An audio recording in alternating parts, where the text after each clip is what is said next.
లేఖనాలు ఘోషిస్తున్నాయి. ఏమండి, ఇప్పుడు ఎవరు ఇంకా అంధకారం అనే చీకటిలో ఉన్నారు, నిజమైన మోక్షానికి చేరలేదు అని పరిశీలిస్తే మనకు ముందున్న వారు కొద్ది గొప్ప వారు చెబుతున్న మాటల్లో సత్యముందా అసత్యముందా అని పరిశీలిస్తే వారు బోధిస్తున్న ఆ మాటల్లో శక్తి లేదు అనే చెప్పాలి. ఉదాహరణకి చిన్నజీరి స్వామి గారు మాట్లాడుతూ అనేక రకాలుగా మాట్లాడుతూ మోక్షానికి మార్గం అని ఆయనకు తెలిసిన పరిధిలో ఆయన ప్రస్తావిస్తూ ఉన్నాడు. అయితే మరి ఆయన చెప్పిన ఆ మాటల్లో మోక్షం దక్కుతుందా, మోక్షానికి మార్గం ఉందా, వాస్తవేనా అని చూస్తే అది అవాస్తవమనే చెప్పాలి. ఏమండి, చిన్నజీరు స్వామి చెప్పిన మాటల్లో శక్తి లేదు అని ఎందుకు అన్నానంటే, వీరు అజ్ఞానం అనే అంధకారములో చీకటిలో కూర్చొని ఉన్నారు. చీకటిలో ఉన్న వారికి ఎలుగు సంగతి ఆ గ్రహింపు అనేది రాదు. ఎందుకు? యోహాను సువార్త 1వ అధ్యాయము 9వ వచనములో లోకములోకి ఒక వెలుగు వస్తుంది. ఆ వెలుగుని అందరూ చూసేదానికి సాధ్యపడదు. ఆ వెలుగుని ఎందరూ అంగీకరిస్తారో, ఎందరూ కోరతారో వారికి మాత్రమే ఆ వెలుగు బయలుపరుచుకుంటుంది. ఏమండి, లోకములో ఉన్న వారందరూ కూడా పాపమనే దాస్యమనే కాడి కింద బంధించబడి ఉన్నాం.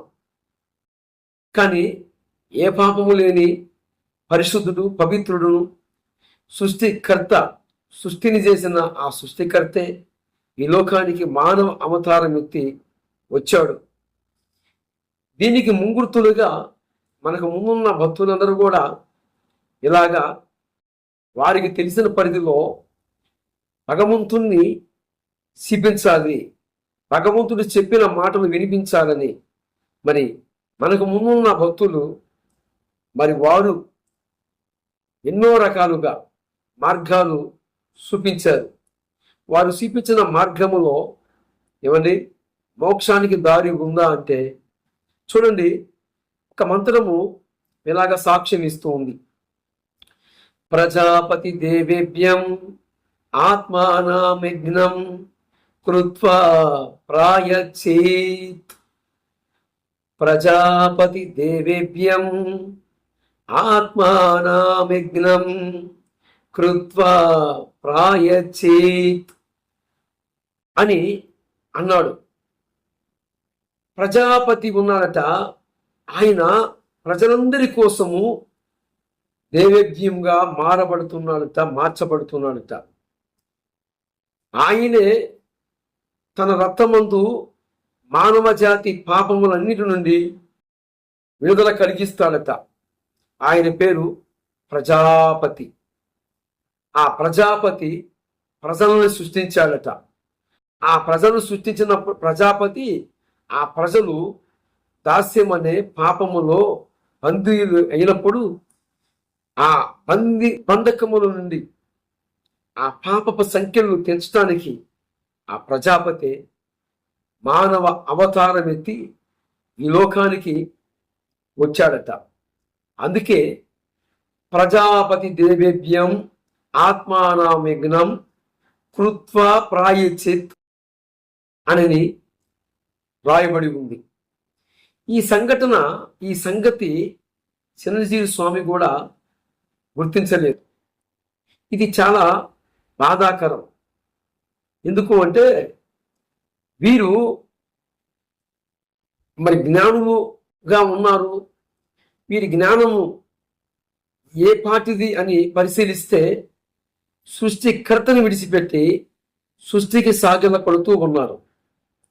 నేను ఇచ్చిన ఎవిడెన్స్, నేను చెప్పిన ఆ శ్లోకం తాత్పర్యం కావచ్చు, లేక మీరు మంత్రం అనుకోనండి, మీరు ఏదనుకున్నా సరే ప్రజాపతి మనుషులందరి కోసము బలైపోయాడని మనకు ముందున్న వారు సాక్ష్యం ఇస్తూ ఉన్నారు.